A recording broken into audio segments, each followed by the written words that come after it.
नमस्कार. संवाद प्रतिवाद या आमच्या विशेष कार्यक्रमामध्ये आपल्या सगळ्यांचं मनापासून स्वागत. मागील वर्ष म्हणजे 2020चं वर्ष कोरोनानं व्यापून टाकलेलं होतं.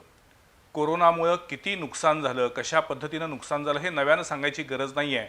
आणि आता 2021 या नवीन वर्षातील मार्च महिना संपत आलेला असताना पुन्हा एकदा कोरोनाची दुसरी लाट तीव्र बनलेली आहे. अशावेळी कालच मुख्यमंत्र्यांनी असं सांगितलेलं आहे की कठोर नियमांची अंमलबजावणी करावी लागेल, अन्यथा लॉकडाऊनला तयार राहा.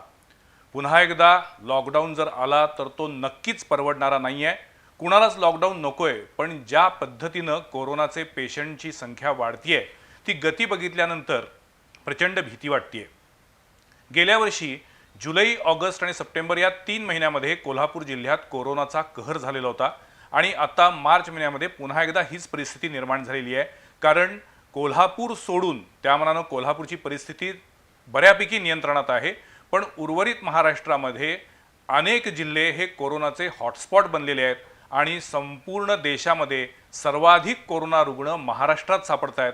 महाराष्ट्रामध्येच अशी परिस्थिती का निर्माण झालेली आहे? लॉकडाऊन आपल्याला परवडणार आहे का? लॉकडाऊनची वेळ का येते आणि मुळात आता सध्या जे काही कोरोनाचं वॅक्सिनेशन म्हणजे लसीकरण सुरू आहे ते कितपत आवश्यक आहे, कितपत प्रभावी आहे? कोरोना रोखण्यासाठी आपल्याला अजून काय करता येईल? ही संपूर्ण अर्थव्यवस्थेवरती त्याचा जो काही परिणाम होतोय तो परिणाम आपल्याला कशा पद्धतीनं कमी करता येईल, अशा वेगवेगळ्या मुद्द्यांवरती आज मला बोलायचं आहे. आणि त्यासाठी मी आज आमच्या स्टुडिओमध्ये 3 क्षेत्रातील मान्यवरांना बोलवलेलं आहे. मी सर्वप्रथम स्वागत करतो कोल्हापुरातील ज्येष्ठ डॉक्टर विजय हिराणी सर यांचं. नमस्कार. त्याचबरोबर आज आपल्या स्टुडिओमध्ये आहेत महाराष्ट्र चेंबर ऑफ कॉमर्सचे वरिष्ठ उपाध्यक्ष ललित गांधी. आणि कोल्हापुरातील फेरीवाले असतील किंवा छोटे मोठे व्यापारी असतील या व्यापाऱ्यांचे प्रतिनिधी म्हणून महेश उरसाल. नमस्कार. तिघांचंही स्वागत आहे. हिराणी सर, मी तुमच्यापासून सुरुवात करणार आहे.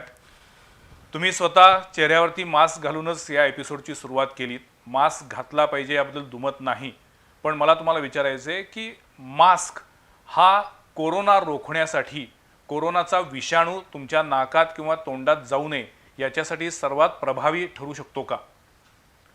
एका शब्दात उत्तर द्यायचं असेल तर होय. आपल्याकडे आजच्या घटकेला कोरोनाशी भांडण्यासाठी 4 प्रकारची शस्त्र आहेत.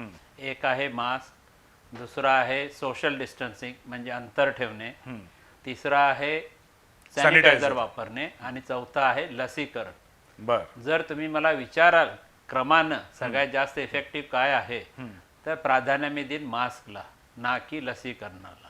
तर मास्क हा एवढा महत्वाचा आपल्याकडे शस्त्र आहे. पण मला सांगा की WHO काही दिवसांपूर्वी सुरुवातीला तो N95 मास्क जो आला त्याची किंमत 200-250 रुपये होती. नंतर तो मास्क 17 रुपयाला मिळतो हे सिद्ध झालं. आता बाजारामध्ये इतक्या वेगवेगळ्या प्रकारचे मास्क आलेले आहेत की साधे कापडाचे मास्क असतात. मग कोरोना हा विषाणू इतका साधा आहे का की तो एक कापडमध्ये आला की थांबतो? नाही, मास्क हे प्रायमरी या कोरोनाचा शिरकाव जो होतो तो नाकावाटे आणि तोंडावाटे होतो. हा जो विषाणू आहे कारण याची प्राधान्याने लक्षणं असतात की घशात खवखवणे, ताप येणे. त्यामुळे याचं मोड ऑफ एंट्री जे आपण म्हणतो, आज शिरकाव जो होतो व्हायरस तो नाकातून आणि तोंडातून होतो. त्यामुळे कोणत्याही प्रकारचं कापड किंवा मास्क तुम्ही वापरलं की जे नाक आणि तोंड झाकतंय तर ते इफेक्टिव्ह आहे. किमान त्याला काही प्रमाणात तरी अडथळा निर्माण होतो असं तुमचं म्हणणं आहे? चांगल्याच प्रमाणात अडथळा होतो, किमान असं नाही, चांगलाच होतो. पण त्याच्यावरती अशी कॉन्ट्रावर्सी होती की कोरोना विषाणूचा जो आकार आहे तो आकार बघितला तर साध्या कापडाच्या छिद्रातून, एका छिद्रातून 110 ते 120 कोरोना व्हायरस आत जाऊ शकतात, अशी त्याच्याबद्दल एक लॉजिक आलं होतं. जर आज तुम्ही नाक आणि तोंड मोकळं ठेवलं आणि झाकलं तर याच्यामध्ये 90% तरी आपण हे टाळू शकतो. अच्छा, आता प्रश्न आहे जसा तुम्ही विचारला N95 मास्क वगैरे, तर तो डॉक्टर लोकांनी वापरावा, हेल्थ केअर वर्करनी वापरावा. त्याचे बरेच थिअरीज आहेत की ते आत बाहेर, एक्सटर्नल इंटरनल हे करणं, तर त्याच्यात आपण आता नको पडायला. पण WHO ने एकदा असं पण जाहीर केलं होतं की N95 मास्कचा काहीच उपयोग होत नाही म्हणून. म्हणजे WHO उलटसुलट भूमिकेमुळे लोकांच्या मध्ये खूप कन्फ्युजन आहे. विषाणू पण हा नवीन आहे, त्याचं ज्ञान सगळ्या जगभर सुद्धा 15 महिन्याचंच आहे. अजून 15 महिने पूर्ण झालेले नाहीत. 31 डिसेंबर 2019ला याचं डिक्लेरेशन झालं WHO तर्फे. त्यामुळे प्रत्येक डॉक्टर असू दे, सामान्य व्यक्ती असू दे, WHO अजूनही आपल्याला या विषाणूंच्या सर्व गोष्टी कळलेल्या नाहीत. मी म्हणेन की अजून आपल्याला 60-70% विषाणू कळलेला आहे. अजून 30-40% विषाणूचे वेगवेगळे प्रकार, स्ट्रेन, त्याची लक्षणं अजून आपल्याला कळलेलीच नाही आहेत. त्या मुद्द्याकडे WHO किंवा डॉक्टरांचे या गाईडलाईन या सारख्या चेंज होणार आहेत, जशा गव्हर्नमेंटच्या गाईडलाईन सारख्या चेंज होतात, तसंच ते डॉक्टरांच्या पण गाईडलाईन चेंज होणार आहेत. कोरोना हा विषाणूच नवीन असल्यामुळं त्याच्याबद्दल माहिती जशी मिळत जाईल तसे त्याचे निकष बदलत जातील असं तुमचं म्हणणं आहे. त्या मुद्द्याकडे मी येणार आहे. ललित गांधी, तुमच्याकडे मी येतो. आपण व्यापाऱ्यांचे, कारखानदारांचे प्रतिनिधी म्हणून आम्ही तुम्हाला बोलवलेलं आहे. महाराष्ट्र चेंबर ऑफ कॉमर्सचे आपण प्रतिनिधी आहात. मला सांगा की पुन्हा एकदा राज्यामध्ये लॉकडाऊन लावण्याची परिस्थिती आली तर व्यापारी संघटनांची प्रतिक्रिया काय असेल, भूमिका काय असेल? मुळात लॉकडाऊन हा याचा सोल्युशन आहे हे अजून कुठेही अधिकृतपणे सिद्ध झालेलं नाही. सरकार अनेक उपाययोजना करते, त्यातली ही एक उपाययोजना आपल्याला म्हणता येईल की लोकांचा आपापसातला संपर्क कमी व्हावा. त्यामुळे ह्या प्रिव्हेंटिव्ह उपाययोजना हा याचा मुख्य उपाय आहे. लॉकडाऊन हा याचा उपाय नक्की नाही. गेल्या वर्षी नवीन होतो, आपल्याला सगळ्यांना हा विषयच नवीन होता, तेव्हा सरकार म्हणेल तसं आपण मान्य केलं आणि या लॉकडाऊनमुळे या देशातल्या एकूणच अर्थव्यवस्थेवर अतिशय विपरीत परिणाम झाला. हे मल्टिपल इम्पॅक्ट झाले. इंडस्ट्रीमधले आमचे लेबर सोडून गेले. लेबर सोडून जाताना त्याची वाईट गोष्ट अशी घडली की जाताना प्रचंड त्यांना हॅरेसमेंट झाली, त्यांना प्रचंड त्रास सहन करावा लागला, त्यांना कुठलेही साधन मिळालं नाही. त्यांना आम्ही अनेक राज्यामध्ये त्यांच्या खाण्यापिण्याची व्यवस्था करायचा प्रयत्न केला. पण 500-700 किलोमीटर रणरणत्या उन्हातनं चालत गेलेत ते त्यावेळी. इतकी भीती होती लोकांना. आणि इथं राहायचं तर इथंही काही मिळत नव्हतं खायला, तर निदान आपल्या कुटुंबियांच्या समवेत असावं या भावनेनं ते लोक गेले. त्यामुळे आता विशेषतः उत्तर प्रदेश आणि बिहार या दोन राज्यामध्ये मेजर मायग्रेशन झालं, जे लेबरचं होतं वाईस वर्षा. तर ह्यातले 40% लेबर आलेच नाहीत परत, कारण त्या राज्यामध्ये आता इंडस्ट्रियलायझेशन इतकं वेगानं वाढतंय आणि त्या लोकांची मानसिकता अशी बनली की भले मला पगार नाही मिळू दे, पण निदान मी घरी शेतात जे मिळेल ते खाईन, किंवा मरायचं झालं तर घरातल्या लोकांच्या सोबत मरेन, अशी विदारक चित्र या देशात उभं राहिलं. आणि त्याचा फार मोठा फटका अगदी आपण महाराष्ट्रापुरता जर विचार करायचा झाला तर महाराष्ट्रातल्या उद्योगाला बसला. आज आमची स्थिती अशी आहे, आमची लेबर कॉस्ट वाढलेली आहे. बंदच्या काळातलं लाईट बिल सुद्धा आम्हाला भरावं लागतंय. अनेक आश्वासनं आम्हाला मिळाली, परंतु प्रत्यक्षात लाईट बिलामध्ये कुठल्याही प्रकारची सवलत आम्हाला मिळालेली नाही. लेबर कॉस्ट वाढली. रॉ मटेरियलची कॉस्ट दुर्दैवानं या कोरोनाचा इम्पॅक्टमुळे 30% वाढलेली आहे एव्हरेज. काही रॉ मटेरियल रेझिनसारखे जर तुम्ही बघितलं तर दुप्पट झालेली आहे. यामध्ये अनेक गोष्टी आहेत. चायनाकडून हा व्हायरस आला हे जगभर सगळ्यांना आता माहीत झालेलं आहे, ते ओपन सिक्रेट आहे. त्यामुळे चायनाबद्दलची एक निगेटिव्हिटी जगभर पसरली, ती भारतामध्ये सुद्धा नॅचरली आहे, कारण चायना हा आपला नेहमी शत्रू म्हणूनच ट्रीट करत आलेला आहे. आणि आपलं मेजर इम्पोर्ट हे चायनाकडून आहे. चायनाने गेल्या 15-20 वर्षामध्ये या देशातल्या उद्योगावर अशा प्रकारे आक्रमण केलेलं आहे की आमची छोटी इंडस्ट्री सुद्धा ही पूर्णपणे चायनावर डिपेंड झालेली आहे. रादर आमचे 50% इंडस्ट्री चायनानं बंद पाडली गेल्या 15 वर्षामध्ये. आणि त्यामुळे चायनाकडचं होणारं इम्पोर्ट आम्ही थोडंसं कमी करायचा प्रयत्न केला, एक इमोशनल फिलिंग म्हणून किंवा चायनाला कुठेतरी धडा शिकवा म्हणून. आणि या सगळ्या गोष्टीचा कास्केडिंग इफेक्ट असा झालेला आहे की ह्या सगळ्या रॉ मटेरियलच्या किमती मोठ्या प्रमाणात वाढलेल्या आहेत, ह्या प्रोडक्शन किमती वाढलेल्या आहेत. आणि ह्या लॉकडाऊनमुळे किरकोळ व्यापाऱ्यांचा विचार केला, रिटेल इंडस्ट्रीचा आम्ही विचार केला, गेल्या 2-3 वर्षामध्ये ई कॉमर्स कंपन्या, ऑनलाईन मार्केटिंगच्या कंपन्या यांचं एक मोठं आक्रमण आमच्यावर आहेच. जसं तंत्रज्ञान पुढं येतंय तसं या ई कॉमर्स कंपन्यांनी ब्रिटिश पॉलिसी अंगीकारून काही वस्तू स्वस्त द्यायच्या, लोकांना त्या जाळ्यात ओढायचं. आणि याचा मोठा परिणाम या छोट्या व्यापाऱ्यांच्यावर, किरकोळ दुकानदारांच्यावर झालेला आहे. नोटबंदीनंतर, GST नंतर हे जे अनेक संकटं पचवत आम्ही हा व्यापार कसा तरी टिकवायचा प्रयत्न करतोय, परंतु हे आलेलं कोरोनाचं एक मोठं संकट या देशातल्या 30% रिटेल इंडस्ट्री बंद पडली. आणि आता कोरोनामुळं लोकांनी बाहेर जायचं नाही. काही वेळेला जाणून बुजून किंवा अनवधानाने काही असे सरकारकडून आले की तुम्ही ऑनलाईन खरेदीला प्राधान्य द्या. ऑनलाईन खरेदी कोणाकडून करायची? फक्त फ्लिपकार्ट, अमेझॉनकडून करायचं. आम्ही काय करायचं?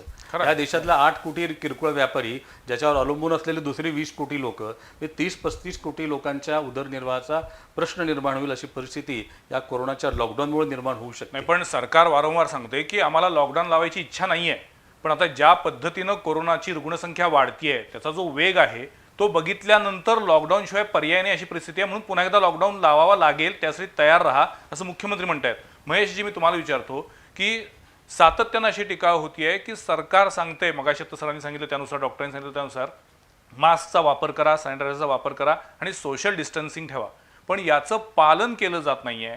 गांभीर्यानं या तीनही मुद्द्यांकडे पाहिलं जात नाहीये. विशेषतः छोटे व्यापारी जे आहेत, जे फेरीवाले आहेत, त्यांच्याकडं मास्क किंवा सॅनिटायझरचा अभाव दिसून येतो आणि ही जी काही एक बेपरवाई आहे त्याच्यामुळे कोरोना वाढतोय असं वाटतं का तुम्हाला? आणि म्हणून मग लॉकडाऊन लावावं लागेल का नाही? मुळात काही फेरीवाले छोटे व्यावसायिक नक्की वापरत नाहीत, सॅनिटायझर गिरायकाला देत नाहीत. मात्र काही ठिकाणी नसतो मास्क, पण त्याच्यामुळं संसर्ग वाढतोय तर हा आरोप खोटा आहे. कारण कसं आहे, मुळात लॉकडाऊन लावल्यानंतर सुमारे 3 महिने फेरीवाल्यांना व्यवसायच करायला दिला नव्हता. त्यावेळी तर संख्या झपाट्यानं वाढत होती. साधारण मेच्या एंडला फेरीवाल्यांना आम्ही जेव्हा मुख्यमंत्र्यांच्याकडे मागणी केली तेव्हा फेरीवाल्यांना रस्त्यावर बसवलं. ते पण त्याला पहिला सुरुवातीला एक चौकोन मारले होते 2-2, 3-3 फुटाचे. मुळात काय झालं की आमच्याकडे येणारा ग्राहक वर्ग म्हणजे ऍक्च्युली ही जी जनता आहे, सुरुवातीला आम्ही पण त्यांना सॅनिटायझर वगैरे द्यायचा प्रयत्न केला होता. जनतेकडनं त्या गोष्टीला नकारात्मक भावना येते. आम्हाला कुठं काय झालंय किंवा एखाद्याला सांगितलं की तुम्ही लांबनं बघा आम्ही हे दाखवतो, तर लोकांची सवय अशी की त्याला हात लावल्याशिवाय आम्ही काय खरेदी करणार हातात घेऊन बघितलं पाहिजे, हाताळलं पाहिजे. मुळात 3 महिने 4 महिने धंदा नाही. येणाऱ्या गिरायकाला जर सांगितलं की तुम्ही एक जण उभा राहा तर हा युगो प्रॉब्लेम असतो. ही माझी बहीण आहे, हा माझा भाऊ आहे, तुम्ही आम्हाला वेगवेगळं का जावं म्हणताय. इव्हन दुकानामध्ये पण जेव्हा दुकानदारांनी लाईन लावल्या, बॉक्स केले, वेटिंग आहे 10 मिनिटं, चला दुसऱ्या दुकानात, ही मानसिकता गिरायकाची आहे. मग अशा काळामध्ये उत्पन्न सोर्स तर मिळवणं आम्हाला पर्याय आहे, थोडंफार त्यांचं ऐकणं पण आम्हाला भाग होतं. राहिला मुद्दा की फेरीवाले किंवा व्यावसायिकांच्यामुळे कोरोना वाढतो का, तर अजिबात नाही. दुकानदारांनी तर प्रत्येक दुकानात प्रिकॉशन घेतलीच जाते. मग ह्यांच्यावर कारवाई का होते? आता मी मुद्द्याकडे येतो की गव्हर्नमेंट रूल लावते. आज कोल्हापूरचा विषय धरतो, कोल्हापूरची KMT त्यांचा स्टाफ सगळीकडे पावती करत सुटतो, अनाऊन्स करत असतो. जेव्हा कॅल्क्युलेशन त्यांचं सगळं पावत्यांचं झाल्यानंतर रात्री एका गाडीतनं ती 8-8 जण बसून जातात, त्यावेळी सोशल डिस्टन्स मोडतो. दुकानामध्ये जेव्हा येतात, आता समजा XYZ दुकान आहे, 300 स्क्वेअर फुटाचं दुकान आहे, तिथे एक 5-6 लोक दिसली, लगेच फोटो काढला जातोय, सोशल डिस्टन्स मोडला. मग तुमच्या 10/30च्या KMT मध्ये पर सीट एक माणूस जरी धरला तर 40 लोक झाली. ऍक्च्युली ही संख्या 80च्या पुढे असते. माझ्याकडे फोटो आहेत, माझ्याकडे पुरावे आहेत, मी उगाच बोलत नाही कधी. तर मग तुमच्याकडनं जेव्हा नियम मोडले जातात, तुम्ही कुठल्याही KMT मध्ये ST मध्ये येताना सॅनिटायझर देत नाही. इव्हन मी मध्यंतरी 2-3 विषय पण केले. ATM मध्ये पण कुठेही सॅनिटायझर नसायचे, बँकेमध्ये असायचे पण शेजारी नसायचे. मग ठराविक ठिकाणी तुम्ही नियमाचा एवढा बाव करता, लोकांच्या मध्ये भीती पसरवता. मी सुरुवातीला माझ्या घरचा विषय होता त्यामुळे मी हॉस्पिटलला जात होतो, तर मोठमोठ्या हॉस्पिटलमध्ये पण तिथल्या बेसिनमध्ये आतल्या टॉयलेटमध्ये हँडवॉश नसायचे. मग सुरुवात फक्त तुम्ही कसं होते, चर्चा मोठी होती, नियम आणि कायदे गरिबांसाठी जातात. मग ठराविक वर्ग त्याला दिसतो की बाबा ह्यांच्यामुळे झालं, ह्यांच्यामुळे. फेरीवाले, छोटे व्यवसाय किंवा दुकानदार ह्यांच्यामुळे कोरोना पसरत नाही. कोरोना हा रोग अजून जर त्याचं इफेक्टच काही समजत नसेल, माझं तर मत आहे की कोरोना चर्चेपेक्षा घाबरून जास्त झालेला. अगदी खरं आहे. आणि त्याचा भाव एवढा केला जातोय ना, मी भोगलेला आहे हा. म्हणजे मी गावाची उदाहरण देण्यापेक्षा माझ्याकडे याची उदाहरण आहे. आम्ही कोरोनाच्या नादामध्ये इतर पेशंटकडे दुर्लक्ष करतो आणि त्याचा फटका सगळ्यांना बसतो. एखादा मेलेला त्याला असा उचलून ICU मध्ये ठेवला जातो आणि नंतर तो कशाने गेला तर कधी कधी कोरोनानं पण गेला म्हणून त्याची संख्या वाढते. पण मुळात भीती ही सगळ्यात महत्वाची आहे. प्रशासन येतं, गाड्या येतं, सायरन वाजवू देतं. सुरुवातीचा काळ जर बघितला तर 20-20 फुटाच्या अंतरावर लोकांना बाजूला काढलं जायचं, त्या पेशंटला धरायचं, मग तो घाबरायचा. नाही, सुरुवातीला तर ते जे काही प्रतिबंधित क्षेत्र होतं ते 500 मीटरचं होतं. पण जसजशी पेशंटची संख्या वाढायला लागली, म्हणजे मला आठवते एप्रिल महिन्यात कोल्हापुरात पहिला पेशंट सापडला, त्यावेळेला जी काही प्रचंड हाहाकार उडाला होता. पण ऑगस्ट आणि सप्टेंबरमध्ये याच कोल्हापूर जिल्ह्यामध्ये रोज 1000 ते 1200 पेशंट सापडायला लागले. त्यावेळेला मात्र प्रतिबंधित क्षेत्र हा नुसता केवळ एक बॅनर असायचा, प्रत्यक्षात काही नव्हतं. मला एका अनेक कालची गोष्ट सांगतो, जस्ट कालची. मी काल आयसोलेशनला एक पेशंट बघायला गेलो होतो. आयसोलेशनला आता कोविड पेशंट आहेत, संख्या पण आता वाढत आहे. आयसोलेशनच्या दारातली गोष्ट आहे, रस्ता सोडून म्हणजे 100 मीटरच्या परिसरात लिटरली क्रिकेटच्या मॅचेस भरवलेल्या आहेत. 150-200 पोरांचा जल्लोष होता. त्याच दारात 2 व्हीलर गाड्या शिकवणारे आहेत, त्याच दारामध्ये काही पार्ट्या चालतात, सगळं चाललंय. मग हॉटस्पॉट किंवा जिथं कोरोना पेशंट ठेवल्याची जागा आहे तिथं जर लोक एवढं नॉर्मल राहत असतील, मग तुम्ही व्यावसायिकांनी यांनीच पसरवला हे म्हणण्यापेक्षा तिथं प्रशासनाने जास्त दखल घेणं आहे की 100 मीटर परिसरातच 200-250 मॉप एन्जॉय करतो, कुठेही मास्क नाही, काही नाही. तुमचा हा मुद्दा अतिशय महत्वाचा आहे आणि तो अगदी योग्य आहे की कोरोनाची भीती त्या व्हायरसपेक्षा जास्ती घातक आहे. हिराणी सर, मगाशी तुम्ही बोलताना म्हटलात की आपल्याला जर त्याची सिक्युरिटी मेजर्सचा विचार करायचा झाला तर 1 नंबरला तुम्ही मास्कला प्राधान्य द्याल आणि मग त्यानंतर तुम्ही लसीकरणाला किंवा वॅक्सिनेशनला द्याल. मला मूळ मुद्दा हाच विचारायचा आहे की हे जे काही लसीकरण सुरू आहे हे लसीकरण केलं पाहिजे, पण त्या लसीकरणातून पूर्णपणे व्हायरस जो कोरोनाचा व्हायरस आहे त्याचा नायनाट होतो का, की केवळ तो एक बूस्टर डोस आहे? आता वॅक्सिनबद्दल बोलायचं झालं तर हे वॅक्सिन जे आलेलं आहे ते जगभर नोव्हेंबर महिन्यात पहिल्यांदा अमेरिका आणि युरोपमध्ये सुरू झालं देणं. बरोबर. आपल्या देशात सगळ्यांना जसं माहिती आहे 16 जानेवारी 2020ला सुरू झालं. 2021 ला. तर वॅक्सिन कुठलंही आजार पूर्वीचे आपण आजार घेतले, देवी म्हणा, प्लेग म्हणा, डिफ्थेरिया म्हणा, मिझल्स म्हणा, की हे सगळे वॅक्सिन याला 2 ते 8-10 वर्षाचा कालावधी गेला. एक्झॅक्टली. आपण जे लहानपणी आपल्या दंडावरती देवीचे लस घेतल्याचे खुणा होत्या, तर त्यानंतर तो देवीचा रोग बऱ्यापैकी हद्दपार झाला, नामशेष झाला. तुम्ही जर हिस्ट्री बघितली तर देवी, प्लेग, कॉलरा यानं कोट्यावधी लोक मृत्युमुखी पावली होती पूर्वी. तर आता हे जे वॅक्सिन आलेलं आहे, लस आलेली आहे की ज्याला फास्ट ट्रॅक अप्रुव्हल दिलं गेलेलं आहे जगभर WHO निर्देशानुसार. ओके. फास्ट ट्रॅक अप्रुव्हल म्हणजे काय? नेहमी कुठलंही वॅक्सिन येताना सुरुवातीला उंदीर, मांजर, गिनी पिग्स असं प्राण्यांच्यावर त्याची ट्रायल केली जाते 1-2 वर्ष. बर. मग त्याच्यानंतर फेज 1, फेज 2, फेज 3 अशा वेगवेगळ्या ट्रायल आहेत. या फेज 3 ट्रायलपर्यंत पोहोचण्यासाठी 2 ते 5 वर्ष कालावधी जातो. आता हा जो कोरोना आजार आलेला आहे हा आपण सर्वांनी किंवा आमच्या सगळ्या मेडिकल कम्युनिटी सायंटिस्टनी गेल्या 400-500 वर्षात असा आजार कुठला बघितलेला नाही, ऐकलेला नाही की जवळ बसण्याचा आजार होतो. असं कधी लिटरेचर जरी काढून बघितलं, कॉलरा होत होता तेव्हा काहीतरी ते पाण्यामुळे होत होता, खराब पाणी मिळत होतं. प्लेग होता तो त्या उंदरांच्यामुळे होत होता. तसं माणूस माणसाच्या जवळ बसलाय म्हणून तो दुसऱ्याला आजार द्यायला लागला हे कधी कुणी बघितलेलं नव्हतं. सर्वात खराब या आजाराचं प्रॉब्लेम आहे की 80 ते 90% लोकांना कळतच नाही की मला हा आजार झाला, की ज्याला आपण असिम्प्टोमॅटिक कॅरियर म्हणतो. बरोबर. आता माणसालाच कळलं नसेल, मलाच माहिती नाही मला आजार झालाय का नाही, तर मी पेशंट तपासायचे का नाही?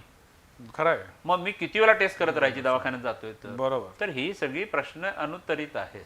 नाही, पण हे वॅक्सिनेशन जे आहे, या वॅक्सिनेशन घेतल्यानंतर काही जणांना त्याची रिॲक्शन येते, ताप येतो किंवा थोडीशी थंडी वाजून येते, तर काही जणांना मात्र लसीकरणानंतर कसलाही त्रास होत नाही. त्यामुळे एक अशी समजूत झालेली आहे की जर मला त्रास झाला याचा अर्थ त्या लसीचा माझ्या शरीरावरती परिणाम झाला आणि मला जर काही त्रासच झाला नाही तर मला फारसा त्या लसीचा उपयोग झाला नाही, अशी एक समजूत आहे. ती खरी आहे की खोटी आहे? नाही, आता हेही चुकीचं आहे.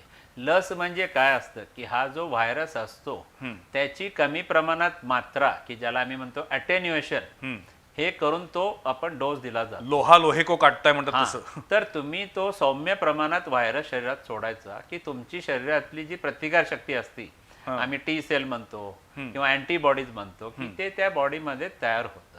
आता रिॲक्शन हा वर्ड आपल्याकडे पेशंट किंवा सामान्य जनता असा सर्रास चुकीच्याने वापरते असते. आता जो आपण म्हटलं की रिॲक्शन नाही, त्याला आम्ही आमच्या भाषेत इम्युन रिस्पॉन्स म्हणतो. अच्छा. की आपण दिली एखाद्याला लस की त्याची शरीराची प्रतिकार शक्ती जागरूक होती. ओके. आणि ते इम्युन रिस्पॉन्स देतं. मग इम्युन रिस्पॉन्सचं कॉमन लक्षण असतं की ताप येणे, ओके, अंग दुखणे, डोके दुखणे, एखाद्या दुसऱ्या माणसाला उलटी होणे. बर. आता हे प्रत्येकालाच होईल असं नाही, बर. पण हे चुकीचं आहे की तुम्हाला ताप आला आणि उलटी झाली किंवा अंग दुखलं म्हणजे तुमच्यात आता प्रतिकारशक्ती चांगली जागरूक झाली म्हणजे तुमच्यात लसीचा इफेक्ट आला आणि एखाद्याला नाही झाली म्हणजे नाही आला. हे चुकीचं आहे. बर. त्यामुळं लस घेणं हे आवश्यक आहे. मी हा प्रश्न का विचारला, लस घेतल्यानंतर सुद्धा पुन्हा कोरोना पॉझिटिव्ह झाल्याची अनेक उदाहरणं समोर यायला लागली. तर आता या लसीचं समजून घ्यायला पाहिजे की लसचा पहिला डोस जो आपण देतो तेव्हा तुमच्या शरीरात प्रतिकारशक्ती चालू व्हायला सुरुवात होती. बर. पण ती एवढी प्रतिकारशक्ती येत नाही की तो तुम्हाला कोरोना होण्यापासून थांबवू शकाल. अच्छा. त्याला दुसरा बूस्टर डोस आपण जो म्हणतो दुसरा डोस देणं गरजेचं होतं. ओके. की जसं तर सर्वांनी हल्ली बघितलं असेल की आपल्या देशात जी तयार झालेली लस आहे कोवॅक्सिन, त्याचा पहिला डोस आणि दुसरा डोस आता आपण 28 दिवसांनी द्यायचं सरकारने, सेंट्रल गव्हर्नमेंटने सांगितलेलं आहे. दुसरी जी लस आली होती ॲस्ट्राझेनेका कोविशिल्ड, त्याचं आता गव्हर्नमेंटने जस्ट 8 दिवसापूर्वी गाईडलाईन दिलेत की 28 दिवसाच्या ऐवजी ती 6 ते 8 आठवड्यांनी द्यावे. आज जर तुम्ही ब्रिटिश गाईडलाईन बघितल्या तर आज युरोपमध्ये ही लस 12 आठवड्यांनी देत आहेत. तर ही दुसरा डोस तुम्ही जेव्हा हा घ्याल त्याच्या 15 दिवसानंतर तुमच्या शरीरामध्ये मॅक्झिमम त्याची प्रतिकारशक्ती तयार होती. आता मी जे सुरुवातीला म्हटलं प्राधान्यानं मास्क पहिला आणि लसीकरण दुसरं, तर काही लोकांना वाटेल की मग कशाला लस घ्यायची. तर आज आपण सगळे 140 कोटी लोक मास्क एका मिनिटात घालू शकतो. पण 140 कोटी लोकांना लस नाही देऊ शकत. समजा दिली 140 कोटी लोकांना, आपल्याला पण मॅन्युफॅक्चरिंग पण केलं, त्याचा इफेक्ट याला पुढे 2.5 ते 3 महिने लागणार आहे कालावधी. त्यामुळे आपण जे आता आपण वाचतो केसेस, अहो साहेब त्यांनी 2 डोस घेतले तरी पण त्याला कोरोना झाला, मग कशाला लस घ्यायची, तर हे चुकीचं आहे. लस घेतली पाहिजे. लस ही 100% प्रभावी नाही. आजच्या घटकेला ही लस 60 ते 70%च प्रभावी आहे. म्हणजे एक प्रकारे आपण बूस्टर डोस म्हणू, रोग प्रतिकारक शक्ती वाढवणारा डोस. परिणाम 60 ते 70% लोकांना येणार आणि ज्यांना येणार तो 60 ते 75 दिवसांनी येणार. तोपर्यंत आपल्याला या कोरोनाला लढायचं असेल तर SMS, मास्क, सॅनिटायझर आणि सोशल डिस्टन्सिंग याला आज पर्याय नाही. आता मी थोडा या लॉकडाऊन बद्दल पण बोलू इच्छितो. हो, बोला. आज जर एखादा माणूस मास्क घालत नाहीये, सोशल डिस्टन्सिंग ठेवत नाहीये, बाहेर जसं साहेबांनी तर सांगितलं की गर्दी करतात, तर सरकार याला काय करू शकत नाही. मग सरकार शेवटी काय करते, बंद करून ठेवायचं त्याला. एखादा मुलगा अभ्यास करत नाही, बाहेर शाळा चुकवतो आणि पिक्चर बघायला जातो, आपण काय करतो, त्याला शाळेत पण पाठायचं सोडून बंद करून त्याला डांबून ठेवतो. गव्हर्नमेंटला तर तो करण्याशिवाय पर्याय नाही. त्याचा वाईट इफेक्ट होतो ना. नाही, सगळ्यात महत्त्वाचा आणि काय मुद्दा आहे, म्हणून 10 जणांना त्रास होतो त्रास ना होत आहे. त्याचा. आणि त्यात मुद्दा काय आहे की केवळ महाराष्ट्रातच एवढे कोरोना रुग्ण का वाढतायत. म्हणजे आत्ताच मी एका प्रख्यात वर्तमानपत्रातला एक लेख वाचत होतो ऑनलाईन पद्धतीनं, तर त्याच्यामध्ये असं म्हटलेलं होतं की आत्ता देशातल्या 5 राज्यांमध्ये निवडणुकांची धामधूम सुरू आहे. आसाम आहे, पाँडिचेरी आहे, पश्चिम बंगाल आहे. त्या ठिकाणी लाखो करोडोंनी लोक एकत्र येत आहेत, हजारो लोकांच्या रॅलीज निघत आहेत. तिथे मात्र कोरोना नाही आहे. महाराष्ट्रातच कोरोना सर्वाधिक जास्त का, या प्रश्नाचं उत्तर कोण देऊ शकेल का? याचं मी उत्तर देईन की याची आपण पास्ट हिस्ट्री जर बघितली की सुरुवातीला कोरोना आला चायनामध्ये, मग आला जानेवारी 20 मध्ये अमेरिकेमध्ये, मग आला युरोपमध्ये आणि इंडियामध्ये आला मार्च महिन्यामध्ये. तर आपण अमेरिका आणि चायनाच्या 3 महिने मागं आहे. मुंबईमध्ये आला मार्च आणि एप्रिलमध्ये आणि कोल्हापुरात आला जुलै, ऑगस्ट, सप्टेंबरमध्ये. त्याच तऱ्हेने आता या ज्या पूर्वीचे आजार आहेत जे बघितलेत आपण, स्पॅनिश फ्लू, कॉलरा, प्ले, पूर्वीच्या ज्या महासाथी या ज्या आलेल्या होत्या की ते वेव्हमध्ये येतात. त्या काय येतात याचं अजून शास्त्रज्ञांना उत्तर माहिती नाही. की ते वेव्हमध्ये आजार येतात, शांत होतात, परत 60 महिन्यांनी परत येतात आणि परत तिसरी वेव्ह येते. तर ही सगळे आजार हे म्हणजे दुसऱ्यानंतर तिसरी वेळ पण येऊ शकते.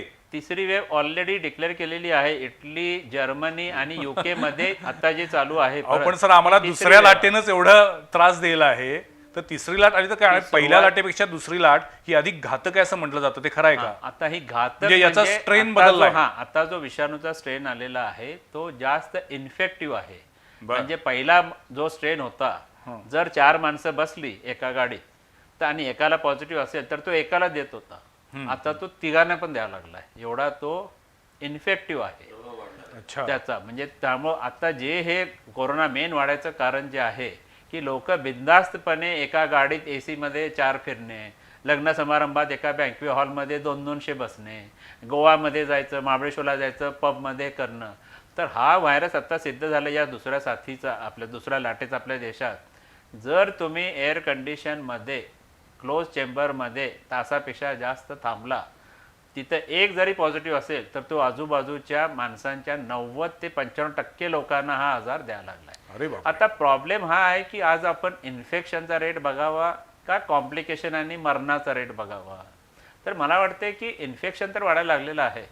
आता आम्हाला डॉक्टर लोकांना त्याचे एक प्रोटोकॉल, ट्रीटमेंट सगळं झालेलं आहे. पण मरण्याची संख्या अगदीच नगण्य आहे. मागच्या वेळेला तो 2.4 होता आपल्या देशात डेथ रेट. आपल्या आताचा तो आहे तो ऑलमोस्ट लेस दॅन 1% आहे. कॉम्प्लिकेशनचा रेट फार कमी आहे. सर मी तुम्हाला 1 मिनिट थांबवतो. आज आत्ता मी मगाशी कोरोना वर्ल्डोमीटर बघत होतो, 1,20,00,000 साधारणपणे भारतातले लोक आतापर्यंत बाधित झालेले आहेत आणि 1,61,000 जणांचा मृत्यू झालेला आहे. करेक्ट. आज अखेर चायनामध्ये केवळ 1,03,000 लोक बाधित झालेले आहेत आणि केवळ त्यांच्याकडे 3,500 का 4,000 डेथ दाखवत आहेत. नाही, चायनाचं खरं कधीच कुठल्याही मीडिया पुढं किंवा कुठल्याही गुगलमध्ये किंवा कुठेही येत नाही, पण चायनाचे सर्व व्यवहार पुन्हा सुरू झाले. सुरू झालं. पुन्हा चायना पूर्वपदावरती आलं. मग चायनाकडे असं काय आहे की जे भारतात नाही? आणि आपला मूळ प्रश्न जो आहे की भारतामध्ये सुद्धा फक्त महाराष्ट्रातच कोरोनाचा संसर्ग का वाढतोय, अन्य राज्यांमध्ये का नाही आहे? आणि मग याच्यावरती हे एक प्रकारे प्रशासकीय अपयश आहे का? आणि मग ते अपयश झाकण्यासाठी लॉकडाऊन हा वारंवार लादला जातोय का? तुम्हाला काय वाटतं? तुम्ही दोघंही बोलायला हरकत नाही. नाही, यामध्ये आता जर लॉकडाऊन झाला तर व्यापाऱ्यांची प्रतिक्रिया काय असणार आहे? हे 100% निगेटिव्ह असणार आहे. कारण लॉकडाऊन हा तुम्ही कसं मरायचं हा ऑप्शन राहील आमच्याकडे. करोनानं मरायचं का उपाशी राहून हा, मरायचं, एक्झॅक्टली. हा प्रश्न आता आमचे व्यापारी विचारायला लागले. अशी दयनीय परिस्थिती अनेक व्यापाऱ्यांची झाली आहे. अनेक लोकांचे बँकांचे हप्ते, बँकांची व्याज, ह्या सगळ्या रिकरिंग खर्च आहेत ते चालूच आहेत. आणि उत्पन्न बंद झालं तर आम्ही जगणार कसं तरी मरायचंच आहे. तर कोरोनाने मरू, पण हा हॅरॅशमेंट नको. उद्योगांनी मोठमोठी कर्ज घेतलेली आहेत, त्याचे प्रचंड हप्ते आहेत. हे सर्कल चाललं आणि पाहिजे. ते बंद पडत नाही, ते बंद चालूच पडत हप्ते नाही. चालूच राहतात. लॉकडाऊनच्या गेल्या वर्षातल्या सुरुवातीच्या 4-5 महिन्याचा जो प्रचंड त्रास झाला, दिवाळीनंतर कुठेतरी हे सगळं रुटीनला आलंय असं वाटत असताना कुठेतरी थोडासा आपला निष्काळजीपणा असेल किंवा काही असेल, रिझन तुम्ही सांगता तसंही असू शकतं, की मास्क आणि हे प्रिव्हेंटिव्ह SMS ह्या ज्या प्रिव्हेंटिव्ह मेजर आहेत हे आपण सर्वांनी शिस्त म्हणून पाळायला पाहिजे. सरकार सांगते म्हणून नको. आजही आम्हाला हेल्मेट किंवा सरकार सांगते म्हणून किंवा एखादी गोष्ट नियम आहे किंवा दंड लागणार आहे म्हणूनच आम्ही करतो, किंवा सरकारची भूमिका ते दंड गोळा करण्यापुरतीच बनून जाते. मी ते अवेअरनेस बाजूला राहतो आणि दंडावर फोकस होतो. असं होऊ नये. त्यात तुमच्या जसं तुम्ही आज हा एक चांगला उपक्रम घेतला, बी न्यूज असेल, तुमच्या माध्यमातून तुम्ही जसे वेगवेगळे सामाजिक विषय घेता, तसे लोकांच्या मध्ये ह्या गोष्टी शिस्त म्हणून बिंबवल्या गेल्या पाहिजेत.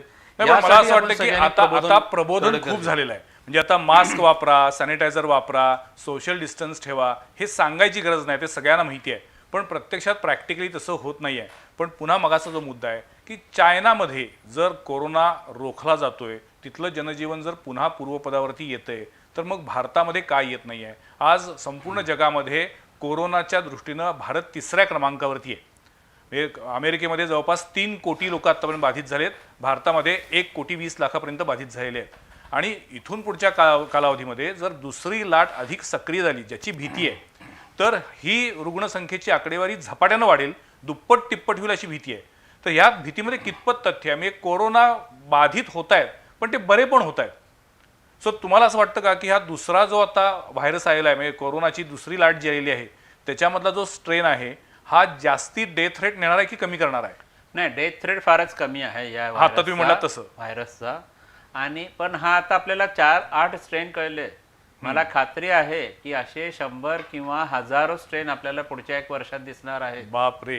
त्यामुळे या सगळ्या, जसं आपण सुरुवातीला म्हटलं की कोल्हापुरात पेशंट कमी आहे, पण तुम्ही आता आकडा काढत जावा. मुंबई, मुंबई, पुणे, नाशिक, नाशिक, नांदेड, औरंगाबाद, नागपूर, हो. बीड, परभणी. येस. नंतर नंबर काढा तुम्ही साताऱ्याचा, तो ऑलरेडी 250-300 खूप, झालेला आहे. सातारा, सांगली दोन्ही सोलापूर आपल्यापेक्षा झालेला जवळ. आहे. हो. आपण अजूनही कोल्हापूर डबल फिगर मध्येच आहे, 70, 71, 81. पण मला खात्री आहे 1 एप्रिल नंतर आपला आकडा 3 आकडी हा नक्की होणार आहे. महेश, तुम्हाला वाटतं की सरकारनं लॉकडाऊन पुन्हा लावला तर त्याचं पालन केलं जाईल? पालन, माझं विनंती आहे पहिला सरकारने ह्या गोष्टीत पडू नये लॉकडाऊन. कारण मगाशी सर म्हटले की जेव्हा कोण ऐकत नाही म्हणून आम्ही सरसकट नाही, असं नाही ना चालत. एक माणूस चुकला म्हणून तुम्ही 10 लोकांना त्रास देऊ नका. पण 10 लोक चुकायला लागली त्याचं काय 10 करायचं? लोक चुकायला लागले तर कारवाईची तुमच्याकडे प्रोसेस आहे ती राबवा ना तुम्ही.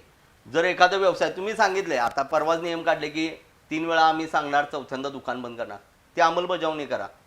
एकाला दणका बसला की 4 जण सुधारतील.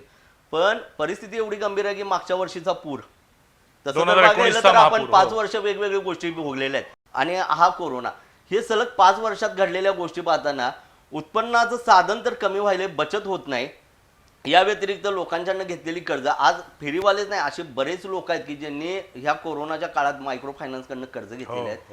मायक्रो फायनान्सला एवढ्या तक्रारी करूनही आज त्यांचं व्याज कमी झालेलं नाही. इव्हन बँकांनी वाढीव व्याज ते सोडलं, पण आज हप्ते भरणं महत्वाचं आहे, लाईट बिल भरणं महत्वाचं आहे. हे सगळं करत असताना तुम्ही जर धंदा बंद करा आणि घरात बसा, रेशनवर फक्त तांदूळ आणि गहू मिळतो, डाळ क्वचित मिळते, पण रोज जे घरात दूध लागतं 54 रुपये लिटर दूध, एका घरात जरी 1 लिटर दूध लागलं, लहान मुलं असतात काय असतात, तर महिन्याला त्याचे 1,500-2,000 हजार रुपये झाले. त्या व्यतिरिक्त इतर गोष्टी ह्याचा खर्च कुठनं करणार? महागाई प्रचंड महागाई वाढलेली आहे, यात वाढलेली काही आहे. शंका नाही. भाजी त्यावेळी वाढते अचानक, मग ह्या गोष्टी कंट्रोल होत नाही.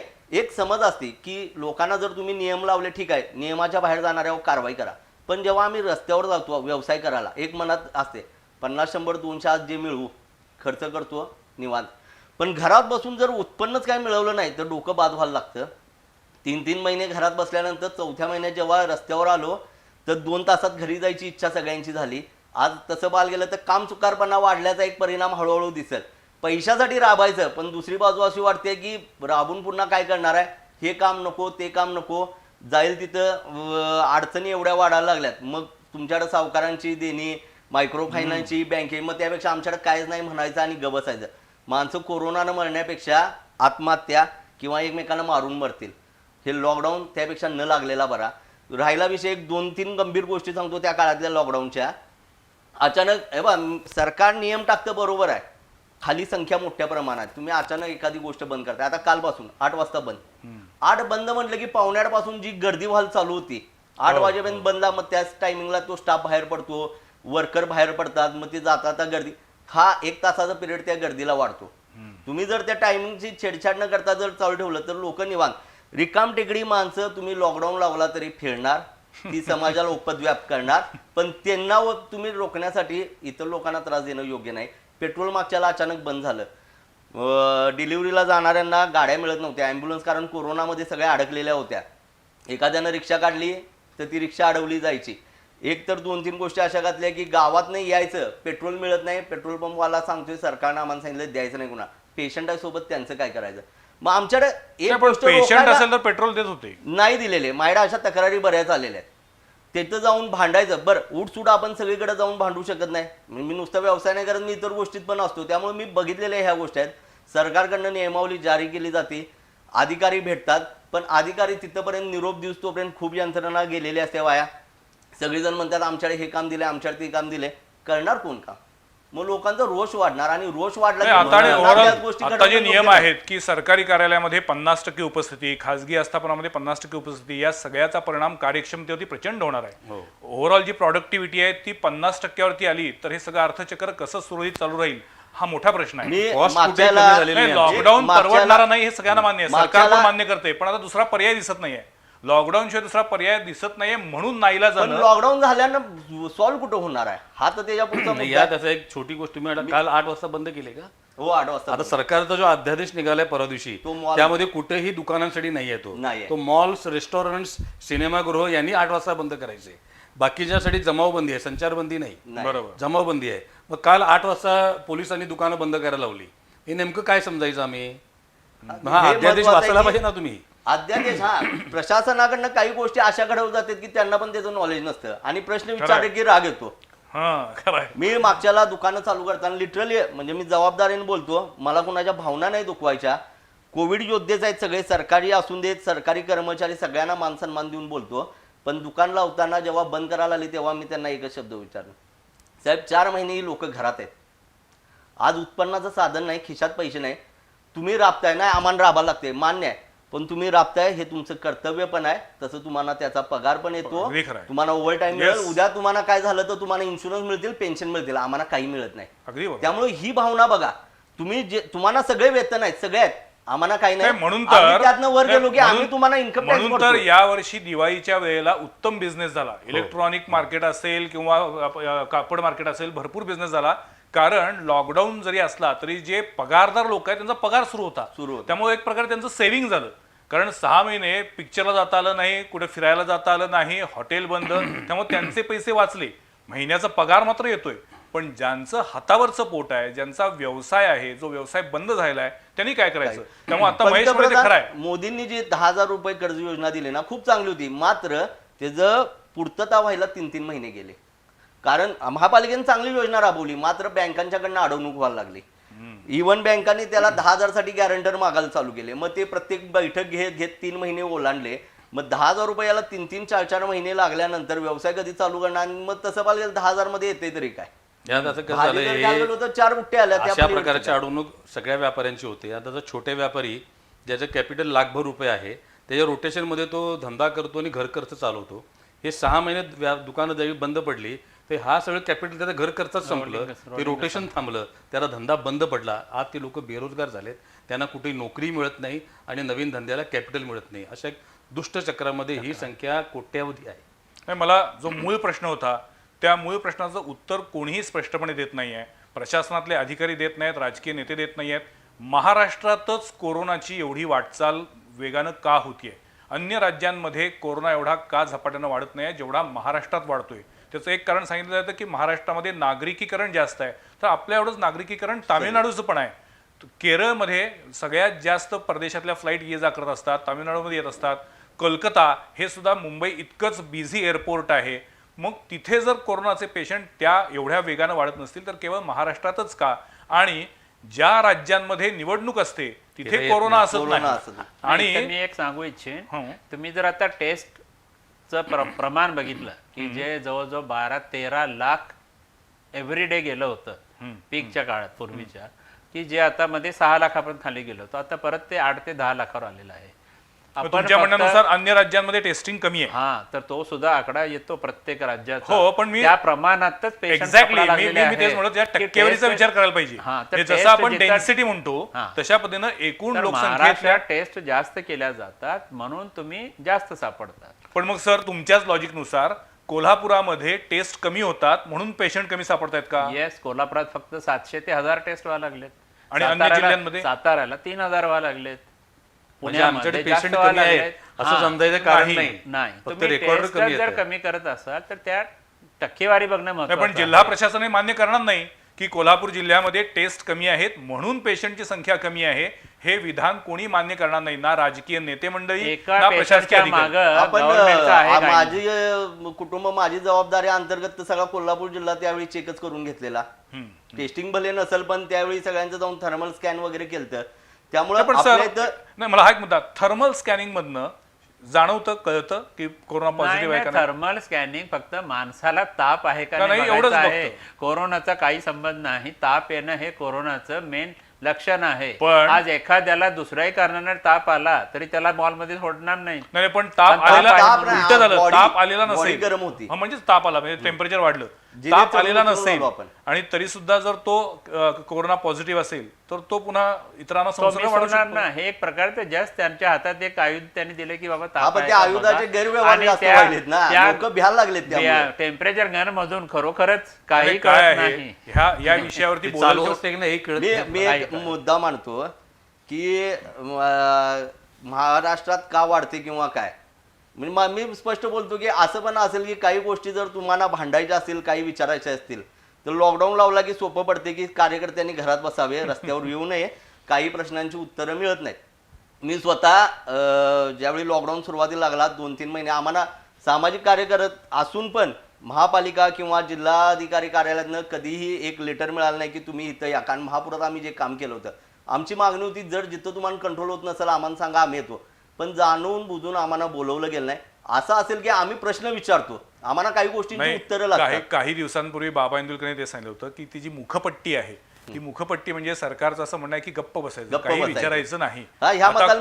कोरोना काळामध्ये जो काही प्रचंड भ्रष्टाचार झालाय, कोल्हापुरामध्ये सुद्धा कोरोना साहित्य खरेदीमध्ये 88 कोटीपैकी 35 कोटी रुपयाचा भ्रष्टाचार झाल्याचा मुद्दा चांगलाच गाजतोय. त्याच्याबद्दलच्या लेखापरीक्षणामध्ये अत्यंत गंभीर आणि आक्षेपार्ह मुद्दे उपस्थित झालेले आहेत. त्याच्याबद्दल कुणी चर्चा करत नाही आहे. तो मुद्दा जेवढा मागे पडेल तेवढं सगळ्यांना हवंय. पण कोरोनाचा सुद्धा अशा आपत्तीच्या काळात सुद्धा स्वतःच्या तुंबड्या भरण्यासाठी उपयोग झालेला आहे, हे कोल्हापूरकरांनी बघितलेलं आहे. त्यामुळं कोरोना हा मुद्दाम वाढवला जातोय का, मुद्दाम रुग्णसंख्या आकडेवारी फुगवून सांगितली जाते का, ही सुद्धा एक शंका सामान्य माणसाच्या मनात आहे. कारण अन्य राज्यांमध्ये जर कोरोना नाही आहे तर महाराष्ट्रातच एवढे कोरोनाची आकडेवारी का वाढती आहे याचं प्रॉपर उत्तर मिळत नाही आहे. आता सरांनी सांगितलं, हिराणी सरांनी, की आपण एकूण जी काही टेस्टिंग करतोय त्याच्या तुलनेत ती आकडेवारी आपल्या समोर येते. हा मुद्दा नक्कीच योग्य आहे, ग्राह्य आहे.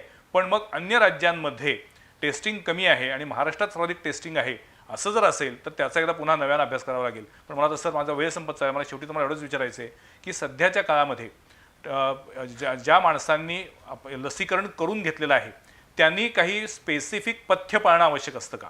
म्हणजे लस घेतल्यानंतर काही गोष्टी टाळणं आवश्यक असतं का? नाही, सर्वात महत्वाचं आहे की हल्ली मी जे बघितले की लोकांना एक प्रकारचा ओव्हर कॉन्फिडन्स आलेला आहे की मी लस घेतले मला काही होणार नाही. जसं मी मगाशी सांगितलं, लस घेतल्यानंतर दुसरा डोस घेतल्यानंतर 15 दिवसांनी तुम्हाला तो इफेक्ट सुरुवात होईल, तोही 60 ते 70% लोकांना. त्यामुळे लस घेतली काय आणि न घेतली काय त्याचे हे बाकीचे जे आपण म्हणतो सोशल डिस्टन्स, मास्क आणि हे वापरणं अत्यंत गरजेचं आहे. वन ऑफ द फॅक्टर मी हे सांगेन की लसीकरण आपल्या देशात 16 जानेवारीला सुरू झालं आहे आणि 5-6 फेब्रुवारी नंतर कोरोना वाढायला सुरुवात झाली. वन ऑफ द कारण ते पण असेल की लोकांना कॉन्फिडन्स यायला लागलेला आहे की आता लस आहे बाजारात, काय झालं तरी आपल्याला लस आहे. त्यामुळे लोक ही जास्त बेफिकीर वृत्तीनं वागत आहेत. हे सुद्धा एक कारण असू आणि शकते. ही बेफिकिरीच आपल्याला परवडणारी नाहीये. तर लॉकडाऊन जर नको असेल तर बेफिकिरी करून चालणार नाही. या कोरोना सोबत आपल्याला कमीत कमी 1 ते 2 वर्ष जगायचं आहे. हा कालावधी मी कमीत कमी सांगत आहे. याची सर्व जनतेनं मनामध्ये बांधणी करून ठेवायला पाहिजे. पण सर, दरवर्षी आर्थिक वर्षाच्या सुरुवातीला एप्रिल महिन्यातच कोरोनाचे पेशंट का वाढायला लागतात?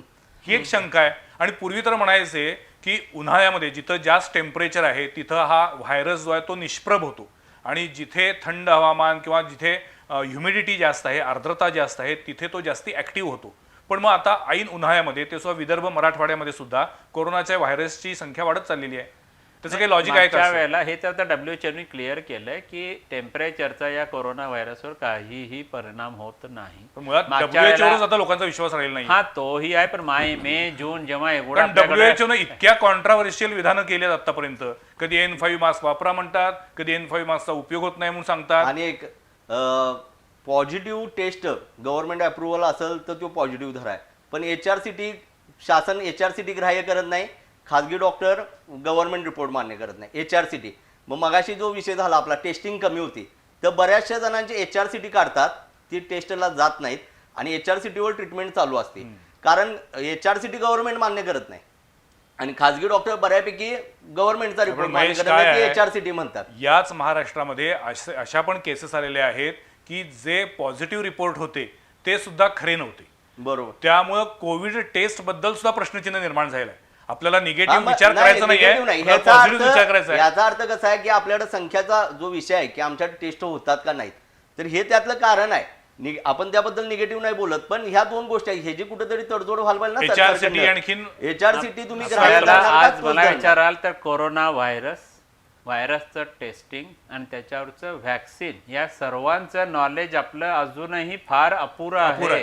त्यामुळं काळच वेळ उत्तर देणार नाही, आहे. पण यांच्या म्हणण्यानुसार कोरोनाचं निष्कर्ष काढायचा असेल, निदान करायचं असेल तर HRCT ऑथेंटिक की स्वॅब टेस्टिंग ऑथेंटिक? जर पर्सेंटेज बघाल, जर RT-PCR जी टेस्ट आहे जी जगमान्य आहे ती 70% लोकांच्यात पॉझिटिव्ह येते. 30% लोकांच्या शरीरात व्हायरस असून पण ती निगेटिव्ह येते. रॅपिड अँटीजेन जी टेस्ट आहे जी फास्ट 2 तासात आपल्याला त्याचा रिपोर्ट मिळतो, ती 50% लोकांच्यातच फक्त पॉझिटिव्ह येते. 50% लोकांच्या शरीरात व्हायरस असून सुद्धा निगेटिव्ह येते. HRCT जर तुम्ही म्हणाल तर ते जवळजवळ 80 ते 90% लोकांच्या मध्ये कोविड डिटेक्ट करू शकतं. पण सर, HRCT मध्ये तुम्ही शेवटी लंग्स मध्ये, फुफ्फुसामध्ये जे काही कफ साठलेला आहे तोच सांगतात ना, तो न्यूमोनिया सारखाच एक प्रकार असू शकतो. तर या कोविड व्हायरसमुळे होणारा न्यूमोनिया हा वेगळ्या प्रकारची हे दाखवतो त्या HRCT मध्ये की जी स्पेसिफिक त्या कोरोना व्हायरसच्या इन्फेक्शनमुळे होणाऱ्या न्यूमोनिया दिसतात. त्यामुळे आज जर या तिन्हीपैकी जर तुम्ही मला विचाराल मॅक्झिमम डिटेक्शन कशात होतं तर HRCTत होतं, कारण हा व्हायरस नाका आणि तोंडा वाटे जाऊन अल्टिमेटली तो फुफ्फुसात जातो. 90% लोकांना कोरोनामध्ये हे फुफ्फुसाचं इन्फेक्शन होतं, न्यूमोनिया होतो. पण सर, लहानपणी अनेक मुलांना आपण म्हणायचो पूर्वी की छाती भरली आहे तिची, मग ती छाती भरणं वेगळं आणखीन. आता न्यूमोनिया हा बऱ्याच बॅक्टेरियानं व्हायरसनं होतो, वेगळ्या व्हायरसनं होतो. पण कोविड व्हायरसमुळे जो होणारा न्यूमोनिया आहे त्याचं डिटेक्शन जे HRCTवर होतं ते परफेक्ट आहे. त्यामुळे या तिन्हीपैकी जास्त पॉझिटिव्ह काय दाखवेल तर HRCT.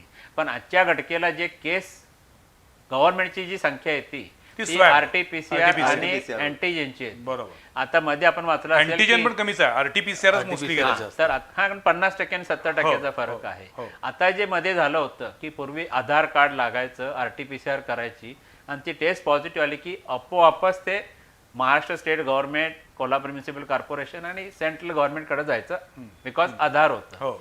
आता गेल्या 2 महिन्यामध्ये सुरुवातीला हे फक्त संख्या जी RT-PCR पॉझिटिव्ह आलेली आहे शासकीय लॅबोरेटरीमध्ये तोच आकडा धरला जात होता. प्रायव्हेटच्या आम्हाला लोक सगळ्यांना लेटर आली कॉर्पोरेशनची आणि गव्हर्नमेंटची की तुमच्याकडे आलेले पॉझिटिव्ह पेशंट तुम्ही आम्हाला कळवायला पाहिजे. हो. याचा अर्थ खाजगी लॅबोरेटरीत झालेले टेस्ट आता या गव्हर्नमेंटच्या नंबरमध्ये येतच नाही आहे.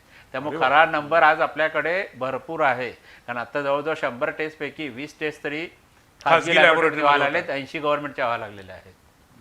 हे होण्याचं कारण काय झालं, मी पहिला म्हणतो की कुणालाच काही माहित नसल्यामुळं, पण जेव्हा यंत्रणा ज्या स्पीडमध्ये यायची लोकांना उचलायची ती मनामध्ये जी भीती बसली, त्यातनं एक दुसरं काय व्हायचं की मला कोरोना झालं, आजूबाजूच्या लोकांचा बघायचा दृष्टिकोन बदलणं किंवा लोक बाजूला होणं, यामुळं बऱ्याच लोकांनी टेस्ट ह्या खाजगीमध्ये घेणं किंवा HRCT काढणे, गुपचूप जायचं, गुपचूप टेस्ट करून घ्यायची, पॉझिटिव्ह आलं आणि तर home आपण quarantine घरात व्हायचं. बसून राहायचं. हा. पण एनिवे मला असं वाटतं की माझा जवळपास 1 तास होत आलेला आहे, आपण या विषयावरती बोलतोय.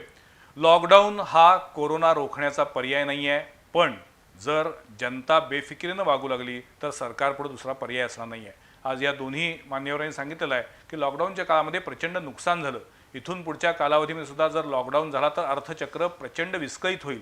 पण आता सध्या तरी ज्या वेगानं कोरोनाची रुग्णसंख्या वाढती आहे ती बघितल्यानंतर सरकारपुढं एकतर कठोर नियमांची अंमलबजावणी आणि त्याच्यातला अंतिम टप्पा म्हणजे लॉकडाऊन याशिवाय दुसरा पर्याय राहत नाही आहे. दुसरीकडं डॉक्टर हिराणी सरांनी सांगितलं आपल्याला की मास्क, सॅनिटायझर, सोशल डिस्टन्सिंग ही सगळ्यात प्रभावी साधनं आहेत की जी प्रत्येकजण करू शकतो. वॅक्सिनेशन केलं पाहिजे, परंतु वॅक्सिन घेतलं, लसीकरण झालं की आता आपल्याला कोरोना होणार नाही असं होणार नाही आहे. कोल्हापुरी भाषेत लोक आता कोरोनामुळं कावलीत, पण आता दुसरा आपल्याला पर्याय नाही आहे. आपण स्वतः काळजी घेतली पाहिजे तर आणि तरच हा कोरोना थांबू शकतो. पण पुन्हा एकदा हिराणी सरांनी सांगितलेल्या वाक्यामुळं की कोरोनाचे अजून अनेक स्ट्रेन आपल्याला बघायला लागतील, अजून काही त्याची तिसरी लाट पण येण्याची शक्यता असल्याने छातीडोकपणे सांगितलेलं आहे. अशा परिस्थितीमध्ये आपण आपली काळजी घेतली तर आणि तरच याच्यातून सर्वाइव्ह होऊ शकतो. तुर्तास आज आमच्या स्टुडिओमध्ये हे तीनही मान्यवर आले, अत्यंत मनमोकळेपणानं विस्तृतपणे बोलले. याबद्दल या तिघांचे मी आभार मानतो. धन्यवाद. पुढच्या सोमवारी पाहायला विसरू नका आणखीन एका विषयावरील चर्चा संवाद प्रतिवादमध्ये. नमस्कार.